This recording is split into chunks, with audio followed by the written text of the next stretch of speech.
Guys आज हम बात करेंगे मुंबई की one of the most haunted building के बारे में। एक ऐसी बिल्डिंग जो हमेशा सुर्खियों में बनी रहती थी अपनी खूबसूरती के कारण। यहाँ पर हाई प्रोफाइल लोग रहा करते थे क्योंकि यहाँ पर बहुत ही महंगे फ्लैट्स थे और आप कह सकते हैं कि मुंबई में रहने वाले हर एक व्यक्ति का सपना था कि वो इस बिल्डिंग में रहे। लेकिन इस बिल्डिंग में कुछ ऐसा हुआ कि अब यहाँ पर कोई गरीब भी नहीं जाना चाहता क्योंकि ये बिल्डिंग एकदम हॉन्टेड बन चुकी है। लोग इस बिल्डिंग में जाने से बहुत ही ज़्यादा डरते हैं और आज ये बिल्डिंग बिल्कुल सुनसान खंडर बन चुकी है। दोस्तों आज हम बात करने जा रहे हैं द ग्रैंड पैरेडी टावर के बारे में। द ग्रैंड पैरेडी टावर 1975 में बना था। The 3 towers at Caps corner offers one of the most beautiful view of the city. इस बिल्डिंग का हर एक फ्लैट 40,000 स्क्वायर फीट में फैला हुआ था और यहाँ पर इंडिया की काफ़ी अमीर फैमिली रहा करती थी। अमीर इन द सेंस आप कह सकते हैं कि इंडिया की यहाँ पर कुछ रिचेस्ट फैमिली भी रहा करती थी। यहाँ पर कई सारे diamond merchants, Marwari, Gujarati businessman रहा करते थे। ग्रेट पैरेडी में एक फ्लैट होना एक अच्छी वेल्थ और स्टेटस सिंबल हुआ करता था उस टाइम पर। इतनी आलीशान बिल्डिंग प्लस इतने ज़्यादा नामी ग्रामी लोग यहाँ रहा करते थे तो ये तो काफ़ी ज़्यादा ऑब्वियस था कि इस बिल्डिंग का नाम हमेशा सुर्खियों में बना रहता था। पर खास तौर पर पूरे भारत का फोकस इस बिल्डिंग पर तब गया जब इस बिल्डिंग में कुछ बहुत ज़्यादा गलत होने लगा। इतना गलत और इतना ज़्यादा अजीब जिसका कोई भी आंसर किसी के पास भी नहीं था कि ऐसा क्यों हो रहा है। इतनी सारी अमीर फैमिली के साथ ही साथ यहाँ पर एक और अमीर फैमिली रहा करती थी जिस फैमिली का नाम था दलाल फैमिली। और इस फैमिली के अंदर 3 जनरेशंस रहा करती थी। सबसे पहले बच्चों के मॉम एंड डैड और मॉम एंड डैड के भी मॉम एंड डैड यानी उन बच्चों के ग्रैंड पेरेंट्स। जो ग्रैंड पेरेंट्स थे उनका नाम था वसुदेव दलाल और तारा दलाल। इसके बाद जो मॉम एंड डैड थे उनका नाम था बालाकृष्णा और सोनल दलाल। अब जो ग्रैंड पेरेंट्स थे वसुदेव और तारा दलाल वो जून 14, 1998 को अपने फ्लोर से कूदकर जान दे देते हैं। अब इस सुसाइड के बाद जब इन्वेस्टिगेशन करने पुलिस वहां पर पहुंचती है तो उनको दादा और दादी के कमरे से एक लेटर मिलता है जिसमें क्लियरली ये लिखा होता है कि हम अपने बेटे के और उसके बहू के तानों से और डेली परेशान करने से तंग आ चुके हैं, इसलिए हम अपने 8वें फ्लोर वाले फ्लैट से कूदकर जान दे रहे हैं। जिसके बाद पुलिस तुरंत उन हस्बैंड वाइफ को हिरासत में ले लेती है। अब 7 साल बाद यानी 28 मार्च 2005 में बालकृष्णा और सोनल दलाल के खिलाफ फाइनल जजमेंट आने वाली थी। मतलब इस दिन पता चलने वाला था कि इनको क्या सजा मिलेगी। और इस दिन बालकृष्णा और सोनल दलाल काफी ज्यादा डिप्रेशन में थे क्योंकि वो इस चीज की बहुत ज्यादा टेंशन ले रहे थे कि उनको क्या सजा मिलेगी। वो पूरी तरीके से डर चुके थे। ये इतने ज्यादा डर जाते हैं कि 28 मार्च 2005 को ये अपने बेटे के साथ उसी 8वें फ्लोर से कूदकर जान दे देते हैं। अब जब ये वाला इंसिडेंट होता है तो द ग्रैंड पैरेडी टावर की कम्युनिटी पूरी तरीके से हिल जाती है क्योंकि अब यहाँ पर ऐसे केस काफ़ी ज़्यादा फ्रीक्वेंटली आने लगते हैं। मतलब यहाँ पर ऐसा पहली बार या दूसरी बार नहीं हो रहा था जब वहाँ पर किसी ने सुसाइड करा था। ऐसे बहुत सारे केसेस यहाँ पर ऑलरेडी आ रहे थे जिसके बाद पूरी कम्युनिटी एक फैसला लेती है कि अब हम यहाँ पर काउंसलर्स मीटिंग कराएंगे और वो वैसा ही करवाते हैं। सो जब बिल्डिंग में काउंसलर्स मीटिंग रखी जाती है तो लगभग 100 से भी ज़्यादा परिवार का कोई ना कोई सदस्य इस बात को मानता है कि उसके दिमाग में सुसाइडल थॉट चल रहे हैं। रीज़न चाहे कुछ भी हो लेकिन सुसाइडल थॉट्स चल रहे हैं। इवन इस चीज़ को देखकर काउंसलर्स भी हिल जाते हैं कि यहाँ पर ऐसा क्या हो रहा है कि हर कोई बस मरना ही चाह रहा है।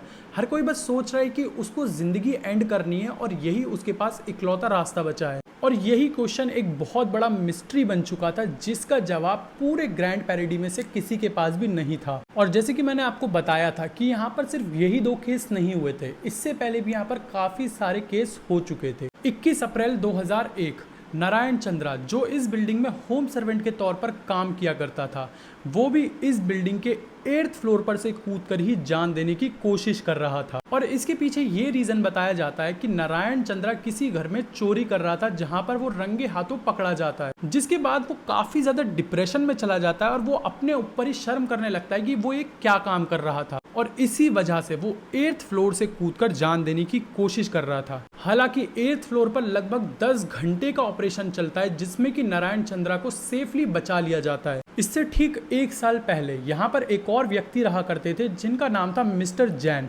जिन्होंने भी सेम 8th फ्लोर पर से कूदकर जान दे दी थी। इस बिल्डिंग में काफी सारे सुसाइड हो रहे थे और सबके पीछे अलग अलग रीजंस बताए जाते हैं, लेकिन सभी सुसाइड में एक चीज बहुत ही ज्यादा सिमिलर थी कि सभी लोग कूद कर ही जान दे रहे थे। कूदने के अलावा और कोई भी तरीका यहाँ पर सुसाइड का रिपोर्ट नहीं हुआ है, सिर्फ यहाँ पर लोग ऊंचाई से कूद कर ही जान दे रहे थे और इस बात का रीजन किसी को भी नहीं पता था कि ऐसा क्यों हो रहा है।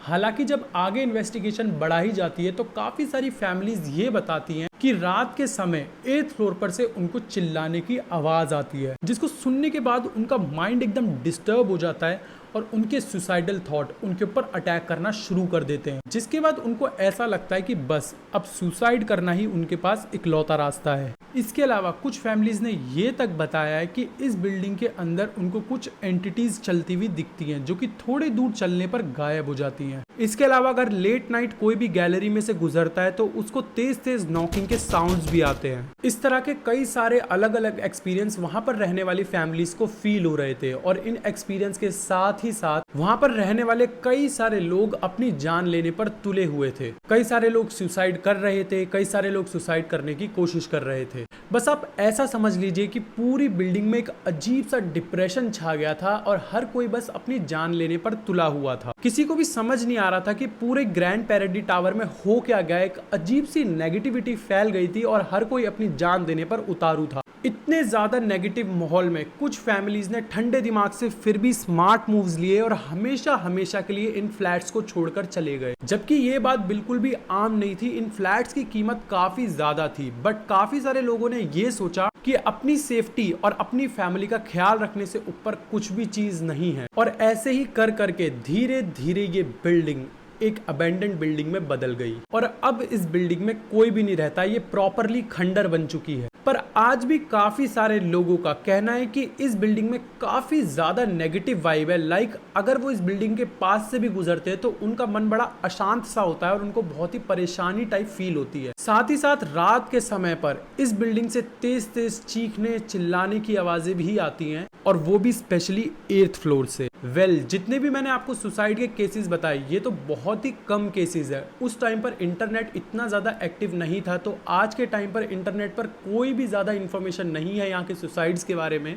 और अगर किसी भी तरीके की इंफॉर्मेशन है भी तो वो अलग तरीके से दिखाई गई है। लाइक उसमें लिखा है कि किसी लड़के ने प्यार के चक्कर में जान दे दी या फिर किसी लड़की ने कम नंबर आने के चक्कर में सुसाइड कर लिया, जबकि रियलिटी इससे बिल्कुल अलग है जो कि हम सब लोग जानते हैं। और आज के टाइम पर ये पैराडी टावर जो एक टाइम पर आलीशान हुआ करता था, हर एक अमीर आदमी का सपना हुआ करता था कि वो यहाँ पर फ्लैट खरीदे, वो आज एक हॉन्टेड प्लेस में बदल गया है। और ये पैराडी टावर मुंबई के one of the most haunted places में से एक है। और इस पैराडी टावर में भी स्पेशली 8th फ्लोर जहाँ से सबसे ज्यादा सुसाइड हुए थे, सबसे ज्यादा सुसाइड अटेम्प्ट किए गए थे और जहाँ से सारी चीजें शुरू हुई थी। और आज भी लोगों का मानना ये है कि 8th फ्लोर पर सबसे ज्यादा नेगेटिव वाइब है और यहाँ से सबसे अजीब अजीब आवाजें भी आती हैं। वैसे तो ये ओवरऑल टावर ही काफी ज्यादा खतरनाक है, बट स्पेशली 8th फ्लोर को सबसे ज्यादा डरावनी जगह बताया जाता है इस टावर के अंदर। इस 8th फ्लोर के बारे में ये माना जाता है कि ये फ्लोर कर्स्ड है और यहाँ पर कुछ तो ऐसी चीज है जो आपको मजबूर कर देती है अपनी जान देने पर।